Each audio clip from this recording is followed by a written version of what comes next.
Hi guys, welcome to Bedtime Sleepy, where American history comes to life, one peaceful story at a time. Some winters didn't just kill people, they erased them. By the time spring came and the snow finally pulled back from the frozen ground, whole families were simply gone. No note, no grave marker, just a cold cabin, a dead fire, and the silence of a house that had stopped breathing. Out on the American frontier, a single hard winter could swallow everything a family had built. Their cattle, their food, their children, their names. And the terrifying part isn't that it happened once. It's that it happened again and again and again to people who thought they were ready. These weren't careless folks. They were tough, faithful, hard-working men and women who had crossed 1,000 miles of wilderness to build a life out of nothing but timber and stubbornness. They chopped the trees themselves. They raised the walls with their own bare hands. They believed 4 walls and a good fire would be enough to keep the dark and the cold outside where it belonged, and for most of the year it was. But when the frontier winter came down out of the north, it didn't knock politely. It leaned on the door. Here's what most people alive today can't quite wrap their minds around.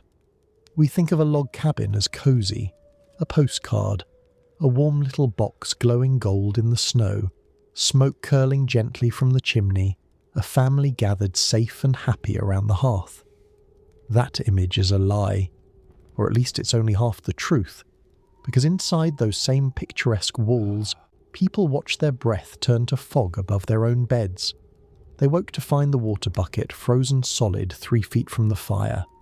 They wrapped newborn babies in every scrap of cloth they owned and still lay awake all night listening, terrified of the moment the crying might simply stop.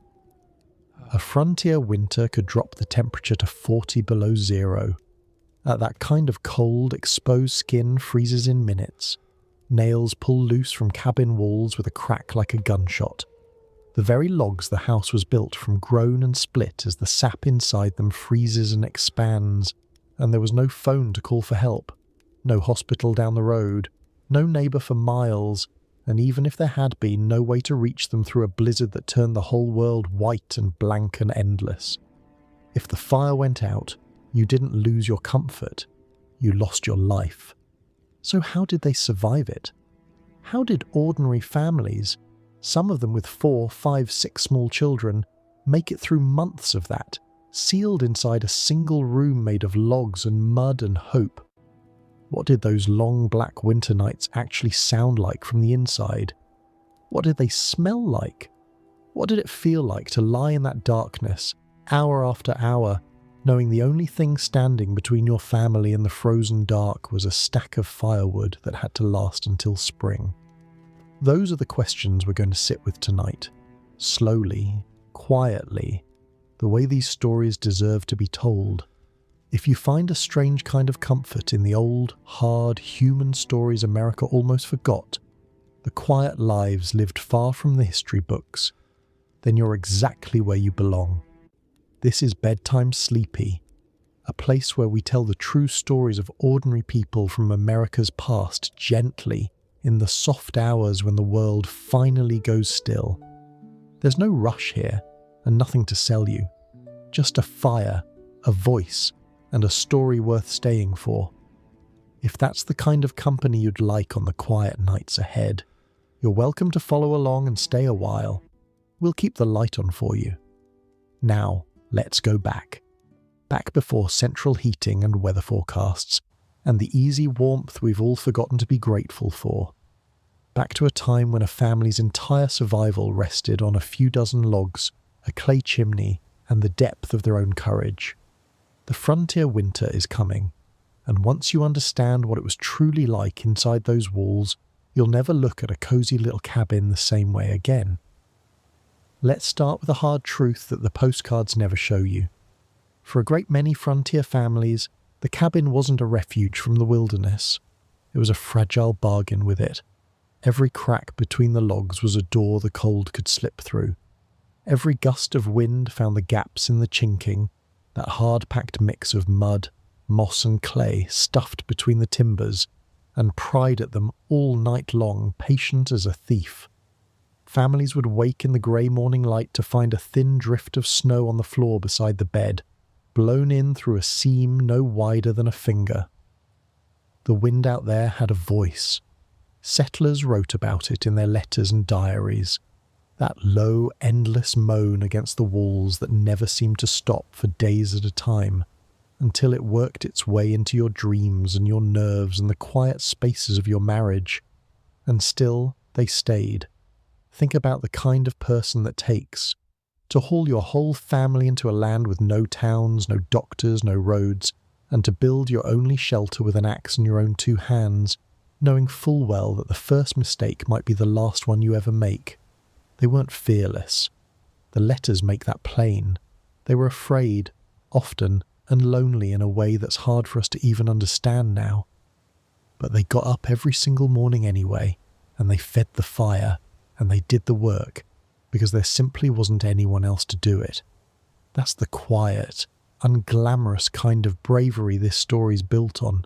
Not heroes with swords, just parents trying to keep small children alive through the longest nights of their lives, and the children remembered. Years later, grown men and women who had survived those frontier winters as boys and girls would write down what they carried with them. The particular ache of cold feet that never quite warmed up. The way the whole family slept together in one bed, packed close for the shared heat of each other's bodies, listening to the fire pop and settle in the dark.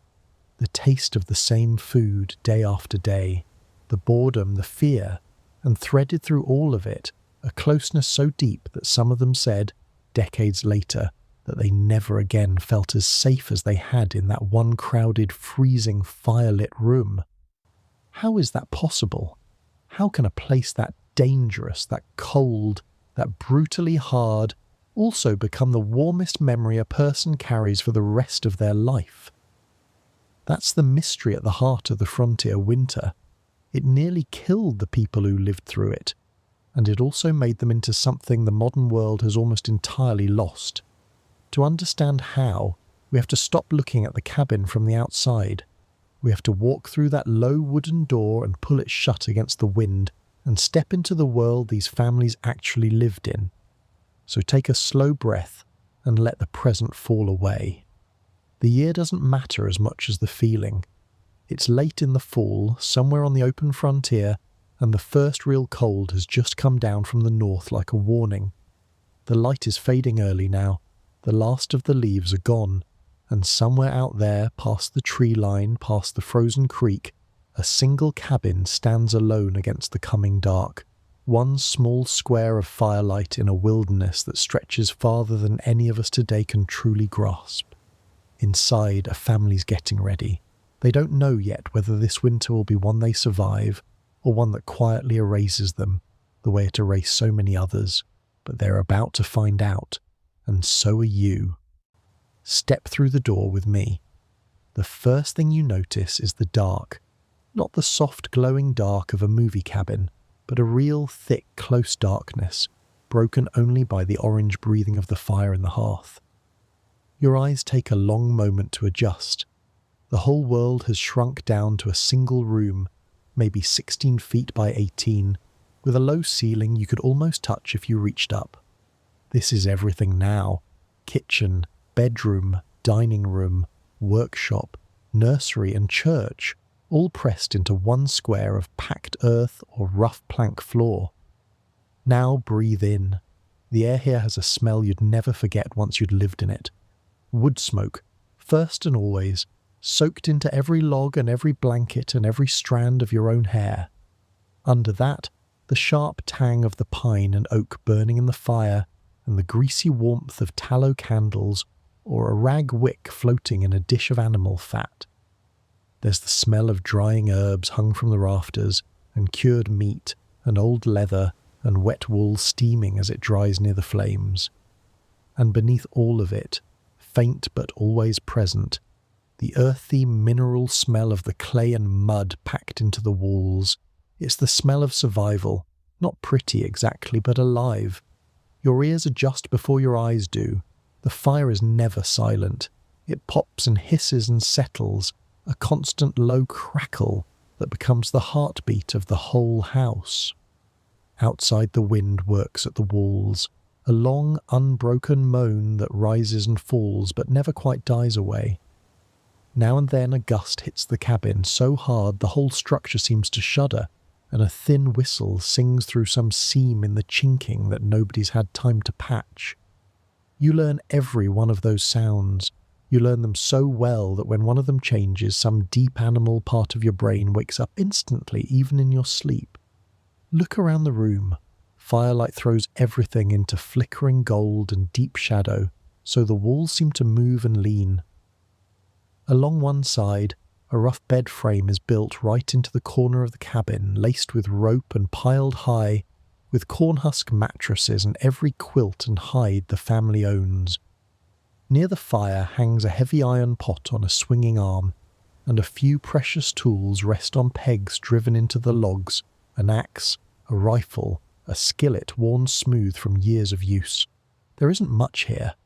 Everything a family owns could fit in the back of a single wagon, because that's exactly how it all arrived. Reach out and touch the wall. The logs are cold and slightly damp under your fingers, rough where the bark was stripped, smooth where 100 passing hands have worn them down. Between them, the chinking is hard and cracked, and if you press your face close, you can feel a thin thread of freezing air sliding through, so cold it seems to burn. The floor is uneven under your feet. If it's dirt, it's been packed so hard by years of footsteps that it's nearly as solid as stone, swept clean every day with a broom made of tied twigs. There are no soft surfaces here. Everything is wood, or iron, or stone, or wool, and everything has a job to do. Now feel the temperature.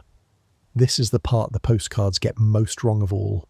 Stand near the fire, and your face and the front of your body glow with a fierce, almost painful heat. The kind that turns your cheeks red and makes your eyes water. But turn around and take 3 steps back toward the wall, and the warmth simply vanishes. The far corners of the cabin stay bitterly cold, sometimes cold enough to keep butter firm and water half frozen just a dozen feet from a roaring fire. There was a saying on the frontier that captured it perfectly. You could roast on one side and freeze on the other at the very same moment, so the family lives in a tight circle around the hearth. The fire isn't a decoration or a comfort, it's the sun of this little world, and everyone orbits it. The children play close to it, the mother cooks over it and sews beside it. The father cleans his tools in its light. At night, the whole family sleeps as near to it as they safely can, and the last thing anyone does before sleep is bank the coals carefully under a layer of ash, so a few glowing embers will survive the night and can be coaxed back to life before dawn. Letting the fire die completely was more than an inconvenience. In the deep cold, it could be a death sentence. Listen closely, and you'll hear the people too. A baby fussing softly in a cradle a father carved by hand.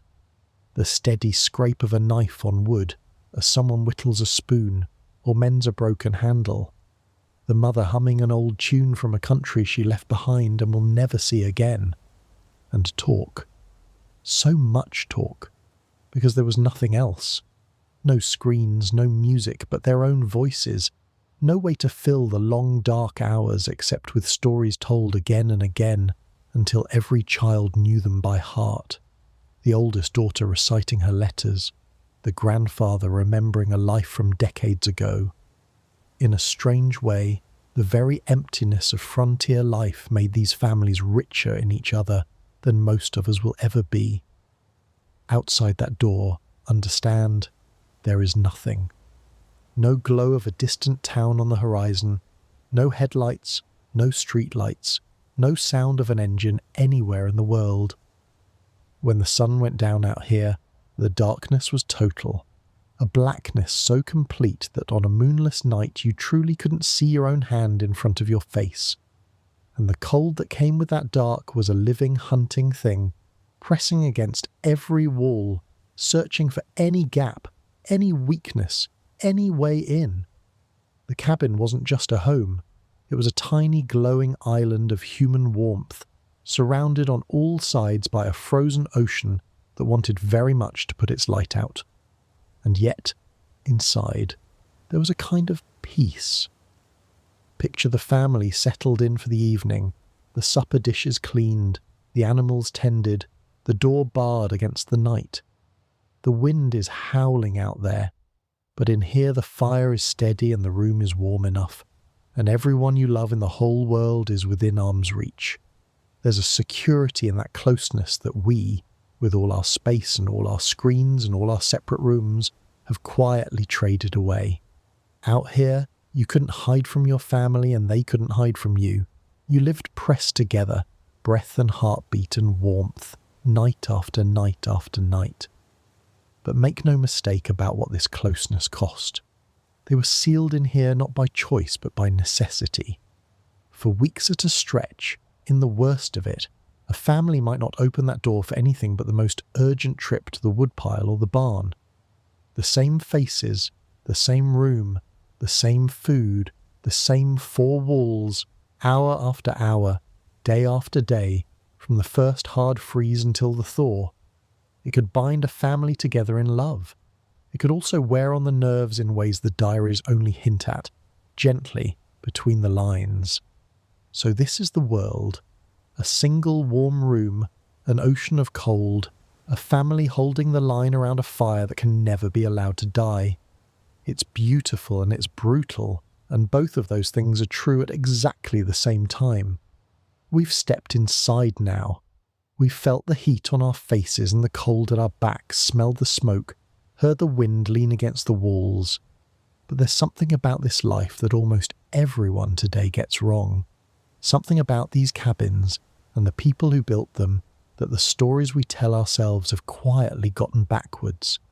And once you see it clearly, the whole picture changes. Most people believe the log cabin was America's first home, the natural starting point, the humble little box that every pioneer knew how to build, going all the way back to the pilgrims stepping off the boat. But the truth is stranger than that. The log cabin wasn't English at all, and for the first 50 years or so that Europeans lived in America, almost nobody built one. The pilgrims and the early English settlers who landed in the 1600s didn't come ashore and start notching logs. They didn't know how. Back in England, ordinary people built with timber frames and wattle and daub, with thatch roofs and plaster walls. The idea of stacking whole round logs on top of each other, corner over corner, simply wasn't part of their world. So those first colonists built what they knew: flimsy frame huts, sunken pit houses roofed with bark and sod, cramped, leaky little shelters that were often colder and darker than the cabins that came later. The cosy log cabin we picture as the beginning of the American story. It hadn't even arrived yet. It came instead from somewhere most Americans never think about. The log cabin crossed the ocean with settlers from Sweden and Finland, who came to the Delaware Valley in the 1630s and after. Those were people from deep northern forests, where winters were long and brutal, and wood was the one thing there was plenty of. For hundreds of years their families had built with stacked logs, and they'd gotten very, very good at it. They knew how to notch the corners so the walls locked together tight. They knew how to season the timber, how to fit the logs so snugly that a well-built cabin barely needed any chinking at all. They brought that knowledge with them, quietly, and set it down in the American woods. And then something remarkable happened. The idea spread. German settlers picked it up and refined it. But more than anyone, it was the Scots-Irish, pouring into the backcountry in the 1700s, who took the log cabin and made it the symbol of the American frontier. They were poor, they were tough, and they were pushing into wilderness where there were no sawmills, no towns, no supply of milled lumber. All they had was the forest, an axe, and the need to build a shelter fast before winter came. The log cabin was the perfect answer. 1 or 2 skilled men could raise the walls of a small cabin in just a few days, using nothing but trees they felled on the very spot where the house would stand. What strikes me most is how fast this humble building rewrote the whole map of American settlement. Because you didn't need a village to build a log cabin. You didn't need a carpenter's guild or a shipment of nails or sawn boards hauled in by wagon. You needed trees and muscle and a little knowledge, and the frontier had two of those three things in endless supply. That meant a single family could strike out on its own, miles from anyone, and put up a home that would keep them alive. The log cabin didn't just shelter the westward push across America. In a very real sense, it made that push possible. But here's where the myth really starts to crumble. We imagine the log cabin as a permanent home, a place a family built and lived in for generations, the way we think of a house today. For most frontier families, it was nothing of the kind. The first cabin was often meant to be temporary, thrown up in a hurry to survive the first winter, with the full intention of building something better as soon as there was time and money. A rough single room, dirt floor, a hole in the roof for the smoke before there was even a proper chimney. Many families lived in that first crude shelter for years, always meaning to replace it. Some never did. And the conditions inside those early cabins were far harsher than the postcards ever admit. Historians and the settlers' own diaries tell the same story again and again. Cabins with gaps in the walls you could pass your hand through, roofs that leak snow and rain onto the beds below, single rooms where a family of 8 or 10 ate, slept, worked, and sickened, all in the same few square feet, all winter long. The famous cabin of Abraham Lincoln's boyhood in the Indiana wilderness had a dirt floor and, by some accounts, only 3 finished walls for a time, with the fourth side open or barely closed against the weather. This was the reality for one of the most celebrated Americans who ever lived. Not a charming cottage, a hard, cold, half-finished box in the woods. Now, notice something important. None of this makes the log cabin less remarkable. If anything, it makes it more so, because the truth is a far better story than the myth. These weren't quaint little dream houses. They were desperate, brilliant, improvised acts of survival, built by people with almost nothing, against a wilderness that gave no second chances. The romance came later, long after the danger had passed. By the 1800s, the log cabin had become a kind of political magic in America. Here's a twist that almost nobody knows. The log cabin didn't become a beloved national symbol until a presidential campaign turned it into one. In the election of 1840, supporters of William Henry Harrison seized on the image of the humble log cabin and the honest common man who supposedly lived in one. They put log cabins on banners, on mugs, on songs, on parade floats rolling down city streets. It didn't matter that Harrison himself had actually grown up on a wealthy Virginia plantation in a grand brick mansion. The image was too powerful, too perfectly American, and it stuck. From that moment on, the log cabin stopped being just a building. It became a myth about who Americans believed themselves to be. Humble beginnings, self-reliance, a person who could rise from a dirt floor in the wilderness all the way to the highest office in the land. The log cabin became shorthand for the whole American dream, and politician after politician would claim log cabin roots to prove they were one of the people. Lincoln, Andrew Jackson, James Garfield. The story of the log cabin boy who became president became one of the most powerful in American life. But that gauzy, golden legend was built on top of something real and something hard. And that's the quiet danger of the myth. When we turn the log cabin into a warm little symbol, a cozy postcard, a campaign slogan, we lose sight of the actual people who froze and starved and buried their children inside those walls. We forget that the romance was invented decades later, by people warm and safe and far from the frontier, looking back on a hardship they never had to endure themselves. The real log cabin wasn't a symbol of anything. It was a place where ordinary families gambled their lives against the cold and prayed they'd guessed right. So set the postcard aside for good now. We're not going to talk about the log cabin as a legend, or a slogan, or a pretty idea. We're going to talk about it as it truly was, for the flesh and blood people who lived and died inside one. And the only way to do that honestly is to stop talking about cabins in general and start talking about one family in particular. One name, one face, one winter.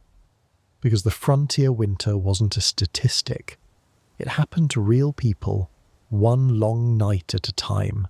And it's time you met one of them. Her name was Caroline Ingalls, though most of the children she raised would come to call her simply Ma.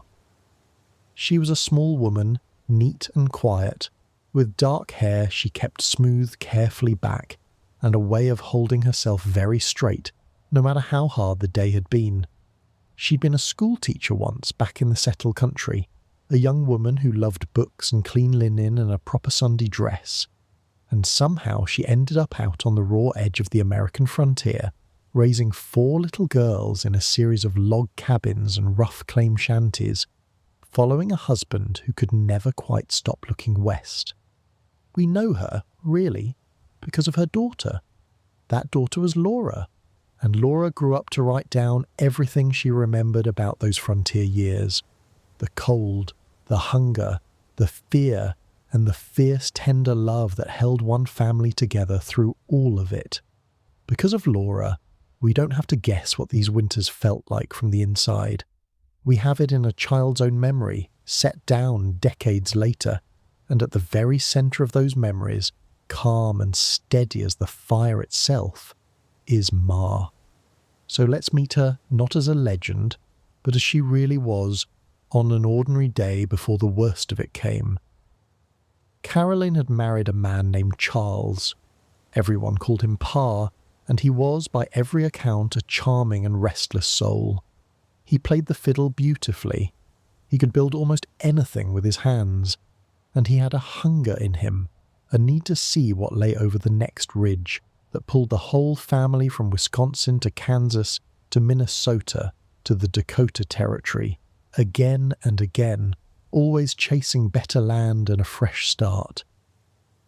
For Charles, the frontier was a promise. For Caroline, it was something more complicated.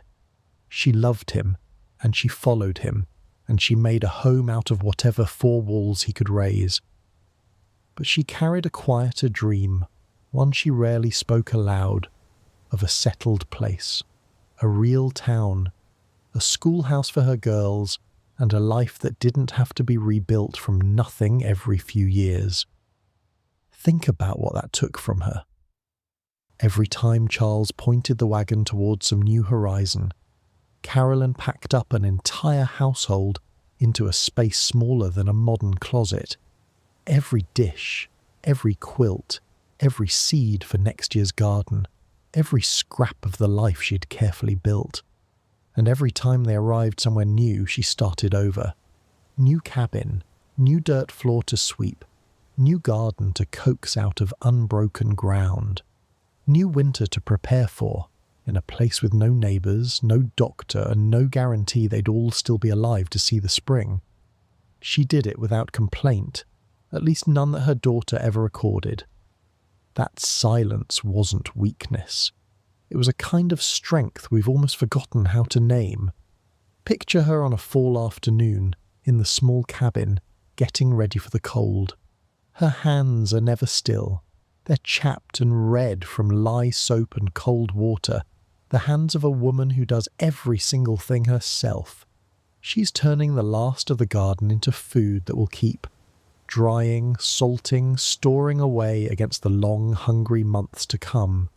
She knows, the way all frontier mothers knew, that everything her family will eat between the first freeze and the spring thaws already in this cabin right now. There will be no more. Whatever she's put by is what stands between her children and starvation. So she counts it, and she rations it in her mind, and she lies awake at night doing the terrible math of it. And she watches her girls. There was Mary, the eldest, gentle and golden-haired and good. There was Laura herself, brown-haired and quick and stubborn, always watching, always remembering. There was Carrie, small and often sickly, and in time, baby Grace. 4 daughters, in a one-room cabin, in the middle of a wilderness that could kill any one of them with a fever, a fall, a single hard freeze. Caroline's whole life had narrowed to one purpose: keep them warm, keep them fed, keep them alive until morning, and then do it all again. What must it have been like to carry that weight in silence? To smile for your children while the wind screamed outside, to make a game out of rationing, to turn a frightening night into a cosy one by the sheer force of your own calm. Because that's what she did. Laura remembered it clearly. When the storms came and the cold pressed in and even Pa's face went tight with worry, it was Ma who kept the centre of the home steady. Ma who said, gently, that everything would be all right. Ma who made sure there was a warm meal and a clean face and a story before sleep, no matter how thin the walls or how deep the snow. The children believed her. That belief, that unshakable sense that Ma had things in hand, may have been the warmest thing in the whole cabin. But don't mistake her calm for ignorance. Caroline knew exactly how dangerous their life was. She had already buried a child, a baby son, a little boy named Charles Frederick, who died before his first birthday during one of the family's hard journeys. She knew what the frontier could take. She'd already paid its price once, in the deepest coin a mother can pay. And still, she got up every morning and fed the fire and cared for the daughters who remained, carrying that old grief folded quietly away where the children couldn't see it. That's the human face of the frontier winter, not a statistic. A mother who had already lost one child to this life, choosing every single day to keep going for the ones she had left. There's a scene her daughter never forgot. On the worst nights, when the blizzard shook the cabin and the cold crept in through every seam, Pa would take out his fiddle, and in that one dark room, with the storm raging and the food running low and the nearest help a frozen day's ride away, he would play old songs, sweet songs, songs from the settled country they'd left behind, and the girls would gather close and Ma would sit with the baby in her lap, and for a little while the music would push the darkness back out past the walls where it belonged. They had almost nothing, and in those moments they had everything. That's the paradox we keep circling back to, isn't it? By every measure we use today, this family was poor and cold and in constant danger. They owned less than most of us throw away in a year. They lived one bad winter, one bad harvest, one bad fever away from losing everything. And yet the child who lived through it grew up and spent her whole life trying to capture how safe she had felt. Wrapped in a quilt, in a one-room cabin, listening to her father's fiddle and her mother's soft voice, with the whole family breathing together in the dark. How does a life that hard produce a memory that warm? Hold on to that question. We're going to need it. Because here is what I want you to carry with you as we go deeper into this story. Caroline Ingalls was not extraordinary. That's the point. There were tens of thousands of women just like her, scattered across the American frontier, whose names we'll never know. Women who buried children and kept going. Women who did the impossible math of survival every single fall. Women who held the centre of a home together with nothing but their own 2 hands and a will that would not break. We remember Caroline only by accident, because her daughter happened to be a writer. For every Caroline we can name, there were 1,000 others, alone in the dark, whose stories the snow swallowed without a trace. So keep her close now, this quiet, straight-backed woman with the chapped hands and the steady voice. Because the winter is coming for her family, the way it came for all of them, and what she does when it arrives, the choices she and Charles will be forced to make will show us exactly what these people were truly made of. We've stepped inside the cabin. We've met the family who lives there. But everything you think you understand about who was really in charge of surviving that frontier winter is about to turn upside down. We tell the frontier story as a story about men, the men who swung the axes, the men who felled the trees and notched the corners and raised the walls, the men with the rifles hunting in the snow, protecting the family from the wild. That's the picture we've inherited. The rugged frontiersman, alone against the wilderness, taming a continent with his own two hands. But if you actually wanted to survive a frontier winter, that man was not the one who kept you alive. Here's the truth the legend leaves out. A man could build the finest cabin in the territory, and it wouldn't save his family if there was nothing to eat by January. The winter wasn't won with an axe. It was won in the months before, in 10,000 small, invisible acts of preparation, and most of those acts belonged to the woman of the house. She was the one who turned a summer garden into a winter's worth of food.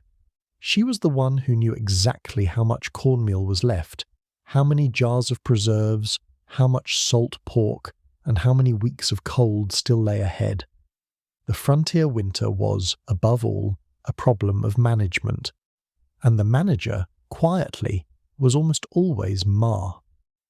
Think about what actually had to happen for a family to live through to spring. Someone had to preserve the food, drying, salting, smoking, storing it, where it wouldn't freeze or rot or draw mice. Someone had to keep the fire alive day and night for months, banking the coals just right so they'd survive till morning. Someone had to make and mend every scrap of clothing, spin the wool, knit the socks, patch the coats that stood between a child and 40 below zero.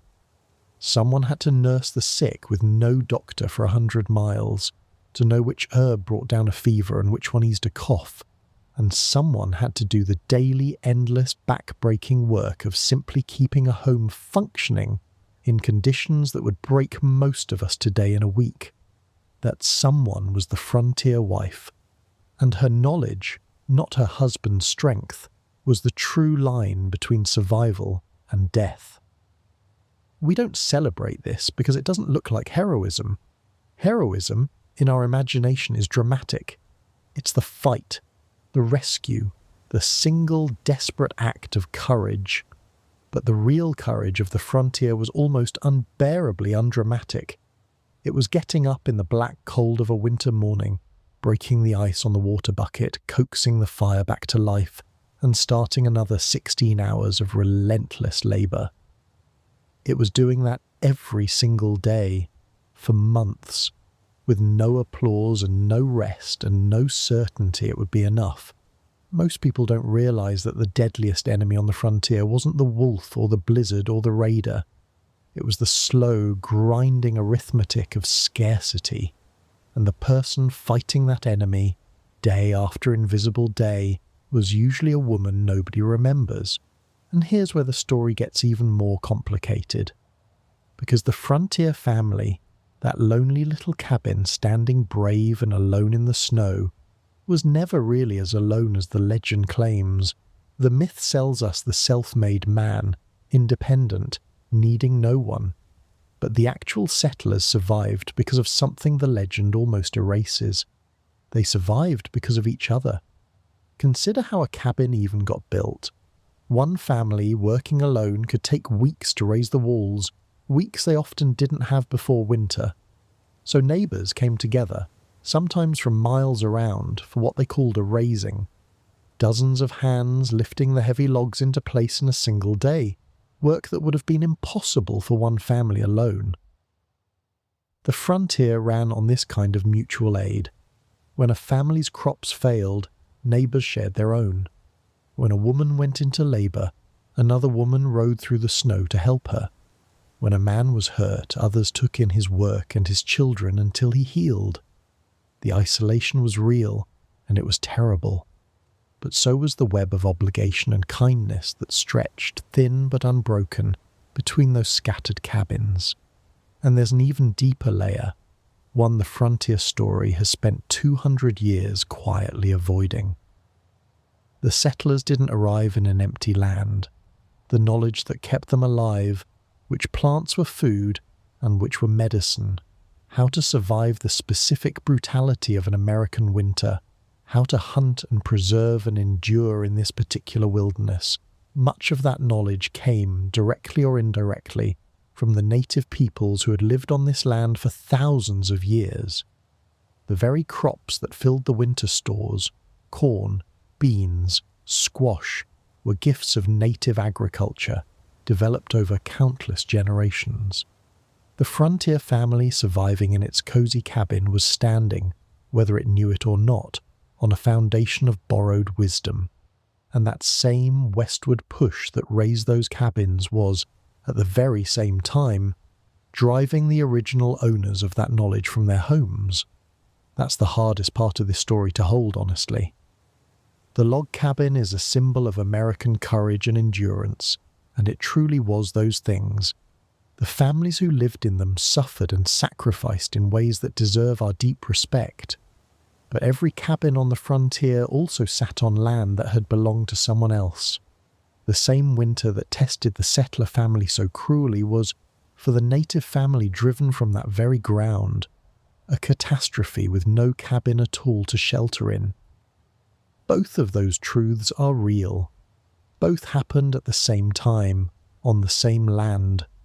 A story this human can't be flattened into heroes and villains. It was people, all of them, caught in something vast and moving and far beyond any one family's control. So let's set the legend down, gently, and pick up something truer. The frontier winter wasn't conquered by a lone man with an axe.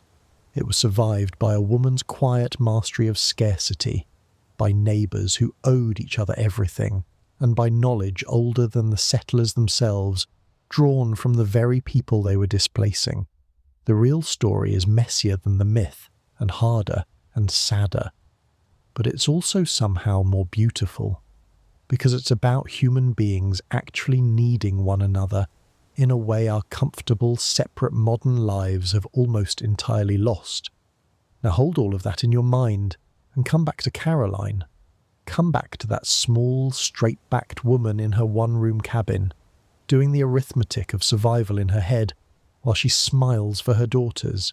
She isn't a symbol. She isn't a legend on a campaign banner. She's the real engine of frontier survival, and her weapons are patience, knowledge, and an endurance that never asks to be seen. Everything her family will face this winter, she's already bracing for, quietly, in the full light of the cabin. Because the winter is no longer just coming, it's here. The first great storm is gathering out over the plains, farther north than anyone in that cabin can see, and it's turning south now, toward a scattering of tiny wooden homes that have no idea what's about to descend on them. The temperature is starting to fall, the wind is beginning to change, and the longest, darkest, most dangerous test of these people's lives is about to begin. It started with the sky. On the frontier, you learn to read the sky the way city people read a clock, and on certain mornings in late fall, the sky told you something was wrong. The light went strange, thin and yellow, then a hard, flat grey. The air turned still, too still. The kind of silence that makes the back of your neck prickle without knowing why. And then, far off to the northwest, a low dark line would appear along the edge of the world. The settlers had a name for it. They called it a blizzard. But that word means something different to us now. To us, a blizzard is a snow day, a reason to stay home, a little inconvenience with hot cocoa at the end of it. To them, it was a monster. A frontier blizzard could drop the temperature 40 degrees in a single hour. It could turn a calm afternoon into a howling white wall in minutes. The wind didn't just blow, it screamed hour after hour at speeds that could knock a grown man flat. And the snow didn't fall so much as fly, sideways, so thick and so fast that you couldn't see your own outstretched hand. That was the real killer, not the cold alone. The blindness. In a true blizzard, the whole world simply disappeared. There was no up, no down, no direction. The sky and the ground became the same roaring white nothing. People got lost walking from their cabin to their own barn, a distance of a few dozen steps, and were found frozen in the spring, sometimes just feet from a door they could no longer see. So the settlers did the only thing they could. When they saw that dark line coming, they ran. Picture the scramble in that little cabin. Charles knows. He's seen the sky.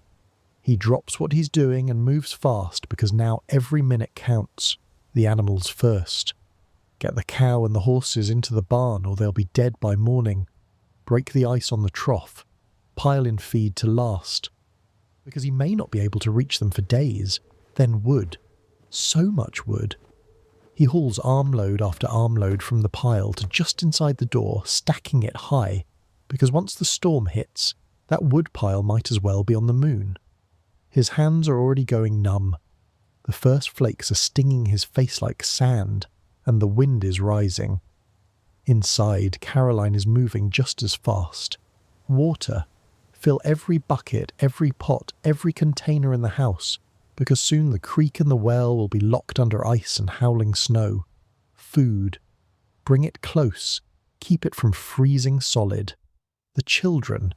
Count them. Keep them near. Layer them in every stitch of clothing they own. And the fire. Build it up. Feed it. Because for the next 3 or 4 days that fire is the only thing standing between her family and death, and it can never, ever be allowed to go out. Then the door closes, and the world outside ceases to exist. The storm hits the cabin like a living thing, throwing its whole weight against the walls. The logs groan. The wind finds every seam and shrieks through it. Snow drives in through cracks no wider than a knife blade, and dusts the floor white a dozen feet from the fire. The children go quiet the way children do when they can feel their parents are afraid. And the waiting begins. Because that's the part nobody tells you about a blizzard. It's not fast. It doesn't strike and pass. It lasts. 2 days, 3 days, sometimes 4 or 5, an unbroken roar that never stops day and night until you start to forget what silence sounds like. You can't go out. Not to the barn, not to the woodpile, not even a few feet from the door, because to step into that white blindness is to gamble your life on finding your way back. So the family is sealed in, trapped, together in one small room, while the monster leans on the walls and howls to get in. And now, watch how the danger quietly changes shape. At first, the enemy is the storm, the cold, the wind.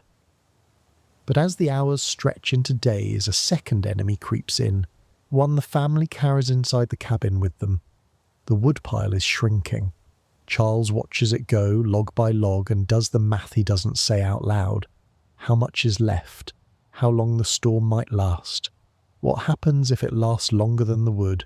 Because if the fire dies, the cold wins. It's that simple. And it wasn't just wood. Sometimes the storms came so often and lasted so long that the food began to run low too. There was one winter, a real one, in the Dakota Territory that the settlers who lived through it never forgot. The blizzards came one after another, week after week, from fall clear into spring. The trains that brought supplies couldn't get through the buried tracks. The whole town nearly starved. Families ground seed wheat in coffee mills just to make a little bread. They twisted hay into sticks to burn when the coal ran out. Laura Ingalls lived through that winter as a girl. She said later that it was the closest her family ever came to simply not making it. Think about what that does to the mind. You're trapped in a single room. The storm has been screaming for 3 days straight. Your firewood is half gone. Your children are hungry and frightened, and you have no idea, none, when it will end. Will the wood last? Will the storm break tomorrow, or will it rage another week? Is your neighbour, 2 miles off, alive right now or already gone. You can't know. You can't check. You can only wait and feed the fire and keep your voice calm for the children while the fear coils tighter and tighter in your chest. That waiting, in the dark, not knowing. That was the real test. And here's what makes it so much worse than we can easily grasp. They were completely, utterly alone with it. No radio telling them the storm would break by Thursday. No forecast. No sense of how big this thing was or where its edges lay. For all that family knew, the whole world had frozen solid, and they were the last people left alive in it. The isolation wasn't just physical. It was a total blackout of information, of contact, of hope from anywhere outside those four walls. Everything they had, everything they could count on, was right there in that one flickering room. So the family draws in tighter. They ration the wood without saying they're rationing it. They let the fire burn a little lower than they'd like. They wear their coats indoors. They sleep all together, packed close, sharing the warmth of their own bodies. And through it all, Caroline holds the centre. She keeps the little ones busy. She stretches the food.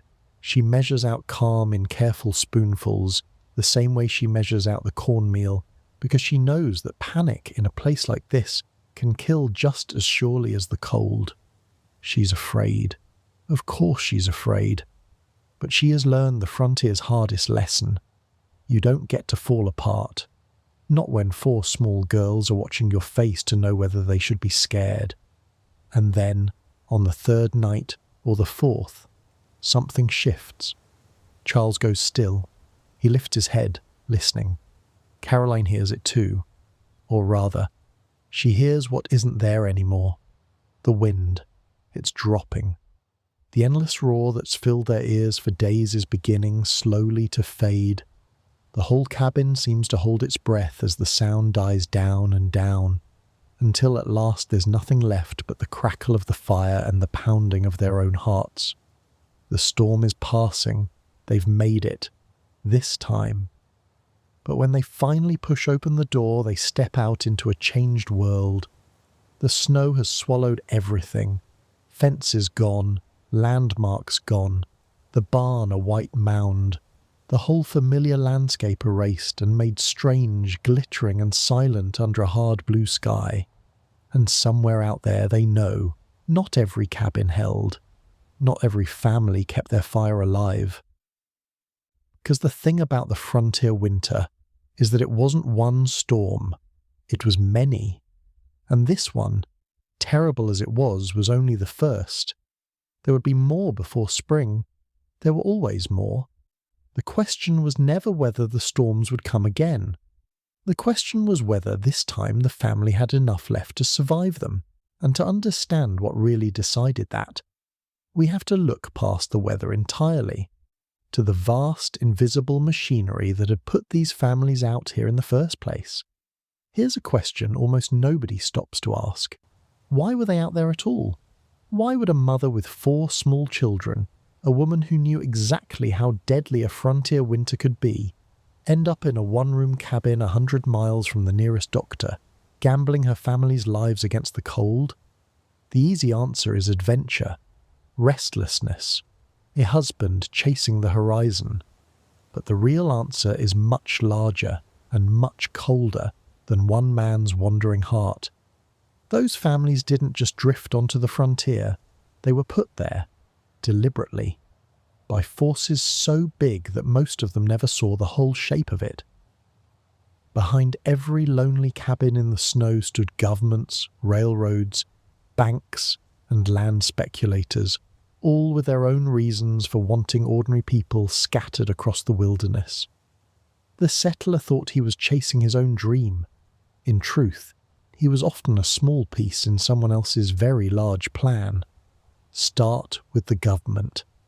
In 1862, in the middle of the Civil War, the United States passed a law called the Homestead Act. The promise was breathtaking. Any citizen, or anyone intending to become one, could claim 160 acres of public land for almost nothing, just a small filing fee. All you had to do was live on it, build a home, and farm it for 5 years. Then the land was yours, free and clear. To a poor family with no hope of ever owning land back east, this was a miracle. 160 acres, your own ground, a future. And so they came, by the hundreds of thousands.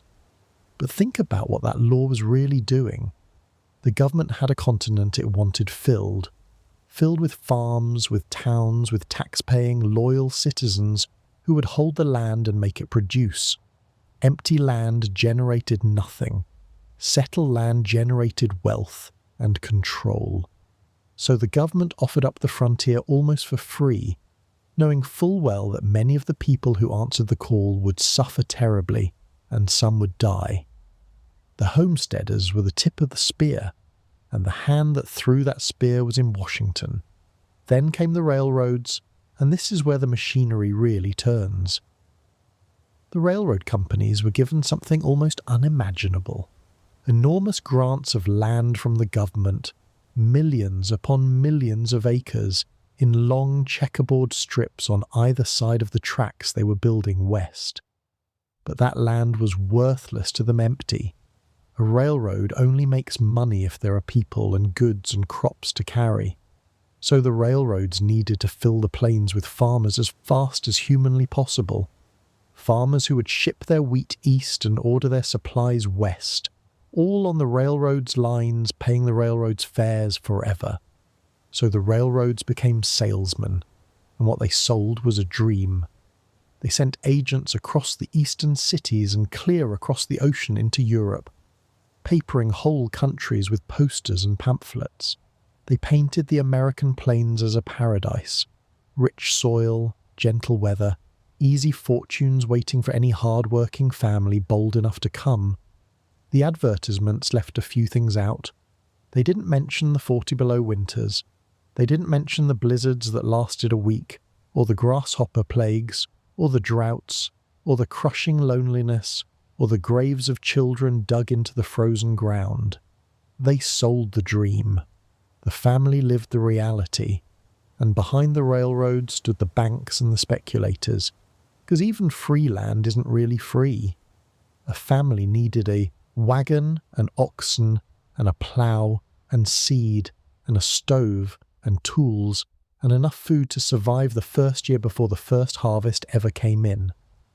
Most homesteaders had to borrow to get any of it, so they went into debt, and when the crops failed, as they so often did, the debt didn't fail with them. It grew. Interest rates on the frontier could be brutal, and a single bad winter, one lost harvest, could tip a struggling family straight into ruin, their land and their dreams swallowed by a lender they'd never even met. Now step back and look at the whole machine. The government filling a continent, the railroads needing bodies and cargo, the banks lending against the dream and profiting when it broke, each one pushing families west, each one for its own cold reasons, and all of them together, creating a vast current that swept ordinary people like Carolyn and Charles out onto the most dangerous edge of the country.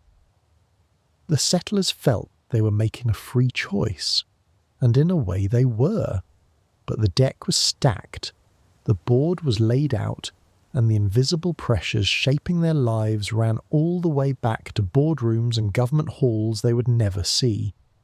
What did those in power know that the settlers didn't? They knew the odds. They knew that a huge share of homestead claims would fail. Historians estimate that of all the families who filed claims under the Homestead Act, well under half ever managed to prove up and keep their land. The rest were beaten back by weather, by debt, by isolation, by sheer bad luck.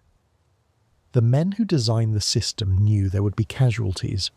They accepted them the way a general accepts losses, because the larger goal, a settled and productive continent, was worth more to them than any single family's suffering. The family in the cabin knew none of this. Carolyn didn't know she was a data point in someone's grand strategy. Charles didn't know the rosy pamphlet that lured him west had been printed by a railroad that profited whether he lived or died. They only knew the wind and the cold and the shrinking woodpile and the faces of their children. They were living, with their whole hearts and their whole bodies, inside a story that had been partly written for them by strangers with maps and ledgers hundreds of miles away. That's the hidden layer beneath the frontier winter. It wasn't just nature against a family. It was a family caught between nature and a machine, squeezed from both sides at once. And here's the part that should stay with you. The system worked. The plains did get settled. The railroads did get rich. The continent was filled. The wheat did flow east. And the map of America was redrawn in a single generation. It worked. It just worked on the backs of people like Caroline, whose sacrifices became the foundation everyone else would build on, and whose names, in almost every case, were forgotten the moment the job was done. We inherited the country they built. We rarely remember the price they paid to build it, or the powerful hands that decided from a comfortable distance that the price was acceptable. But knowing all this changes nothing about the courage in that cabin. If anything, it deepens it. Because Caroline and Charles weren't fools chasing a fantasy. They were ordinary people making the best choice they could see inside a system designed to give them very few good choices at all. And when the machine had done its part, when the pamphlets had lured them out and the debt had chained them down and the land had been claimed, there was still one thing no government and no railroad could do for them: survive the winter. That they had to do themselves, with their own hands, in the dark, alone. So the machinery brought them to the edge, and now the edge is where they stand. The storms are coming again. The wood is low. The debt waits back in some distant bank. And out in that frozen dark, stripped of every comfort and every safety net the modern world would one day take for granted, a family is about to face the moment when survival is no longer a plan or a prayer, but a choice. A choice made in the coldest hour, when everything is on the line. And what people chose in that hour is where the real story of the frontier finally shows its face. Deep winter has a way of stripping a person down to what they truly are. There's no hiding out here, no pretending. When the storms come one after another and the food runs thin and the cold settles into your bones and won't leave, all the small comforts fall away, and what's left is the raw thing underneath. Courage, or the lack of it. Love, or the lack of it. The frontier winter asked one question of every soul it touched. When there's nothing left but you and the cold and the people you love, what will you do? Come back to that Dakota winter. The bad one. The one Laura never forgot. The blizzards came in October and simply refused to stop, one after another, week after week, burying the little towns so deep the trains couldn't get through. And when the trains stopped, the coal stopped, and the food stopped, and a whole town of families found themselves staring down months of cold, with almost nothing left to burn or eat. This wasn't a single dramatic disaster. It was something slower, and in its way more frightening. It was starvation and freezing arriving quietly, a little more each day, while everyone waited for a rescue that couldn't come. So the people did what people do when the systems fail. They improvised. They fought back with whatever they had. When the coal ran out, they twisted hay into tight, hard sticks and burned that instead, feeding the fire handful after handful, because hay burns fast and gives little heat. A family might spend hours a day just twisting hay to keep from freezing. When the flour ran out, they took their seed wheat, the grain meant for next spring's planting, the seed that was their whole future, and they ground it, a little at a time, in a small coffee mill, turning the handle for hours to make enough coarse meal for a single loaf of bread. They were burning tomorrow to survive today. That's what it comes to, in the end. When you're desperate enough, the future stops mattering, There's only the next meal, the next fire, the next morning. And in the middle of that winter, something happened that people talked about for the rest of their lives. The town was starving. The wheat that could save them was sitting on a farm out on the prairie, miles away, held by a homesteader who had a store of it. But between the town and that wheat lay open country, and the blizzards, and death. 2 young men decided to go anyway. One of them was a boy named Almanzo Wilder, who would one day become Laura's husband. Think about what that choice actually meant. They hitched up a sled and drove out into that killing cold, across open prairie with no road and no shelter, in the narrow gap between one blizzard and the next. If a storm caught them out there, they were dead. Simple as that. No one would even find them until spring. They found the farm. They talked the farmer into selling his seed wheat. They loaded the sled. And then they turned around and drove all those miles back, racing the sky, the temperature dropping, the light failing, hauling the grain that would keep a whole town alive. They made it. 2 young men, barely more than boys, risked everything they had for people who couldn't repay them, because that was simply what you did. That's the thing the legend of the lone frontiersman gets so wrong. Out there, at the very edge of survival, people didn't turn on each other. They turned toward each other. The farmer sold his seed. The young men risked their lives. The town shared what little the wheat could make. Nobody got rich. Nobody became a hero on a poster. They just quietly kept one another alive through the longest winter any of them ever knew, because the alternative was to let their neighbours die. The frontier could be brutally lonely, but when it counted most, it could also reveal a kind of human decency that our comfortable world rarely has to summon. Now bring it back inside the cabin, back to a mother and her children, because there's another kind of survival that never gets a heroic story told about it. The quiet kind, the daily kind. While the men are out risking their lives in dramatic dashes across the snow, someone is holding the home together, hour by hour, and that work is just as much a matter of life and death. Caroline's battle isn't fought in a single brave moment. It's fought in 10,000 small ones, stretched across the whole long dark. Watch her on an ordinary, terrible morning. She's awake before anyone in the black cold, because the fire has burned low and someone has to bring it back. She breaks the skin of ice on the water bucket. Her breath hangs white in the air of her own home. She stretches the food, a little less in each bowl than yesterday, arranged so the children don't quite notice. She keeps the smallest one from crying with a song, because a frightened child burns energy and warmth the family can't spare. She checks each girl for the first signs of frostbite, of fever, of the deep cold that can take a child in the night. And she does not let them see her fear. That, more than anything, is her act of resistance. Every calm word is a small defiance hurled straight into the face of the winter. There's a particular kind of heartbreak in that steadiness, if you look closely. Because Caroline had already buried a child once. She knew, better than anyone in that cabin, that a mother's love and a mother's work are sometimes not enough. That the winter can take a child no matter how hard you fight. And still she fought, every single day, with no guarantee it would matter. That's not the courage of the battlefield loud and sudden. It's something quieter and, I think, harder.